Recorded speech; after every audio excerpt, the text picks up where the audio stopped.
शरद पवार यांचा आज वाढदिवस आहे। राष्ट्रवादी काँग्रेसचे ज्येष्ठ नेते आपण पाहतोय आणि त्यांना शुभेच्छा देण्यासाठी 10 जनपथवर अजित पवार हे दाखल झालेले आहेत। सुनेत्रा पवार देखील त्यांच्यासोबत आहेत, पार्थ पवार देखील त्यांच्यासोबत आहेत, प्रफुल्ल पटेल देखील त्यांच्यासोबत आहेत आपण पाहतोय।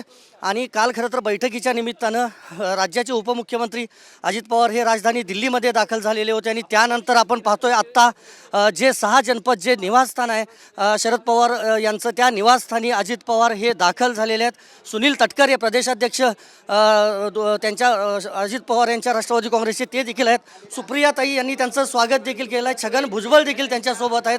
छगन भुजबळ, अजित पवार, प्रफुल्ल पटेल, सुनील तटकरे, सुनेत्रा पवार हे सगळेजण या ठिकाणी दाखल झालेले आहेत। आपण पाहतो ही एक्सक्लुझिव्ह दृश्य आपण TV9 मराठीवर पाहतोय। बैठकीच्या निमित्तानं अजित पवार हे राष्ट्रवादी काँग्रेसचे नेते दिल्लीत आलेले होते आणि राष्ट्रवादी काँग्रेसचे ज्येष्ठ नेते शरद पवार यांना शुभेच्छा देण्यासाठी अखेर 6 जनपथवर दाखल झालेले आहेत। ही सगळ्यात मोठी बातमी आत्ताच्या महाराष्ट्राच्या राजकारणातली म्हणावी लागेल। सकाळीच TV9नं सांगितलं होतं की त्याप्रमाणे शक्यता आहे आणि आपण पाहतोय शुभेच्छा देण्यासाठी अखेर अजित पवार, सुनेत्रा पवार हे दाम्पत्य, त्याचबरोबर पार्थ पवार देखील हे स्वतः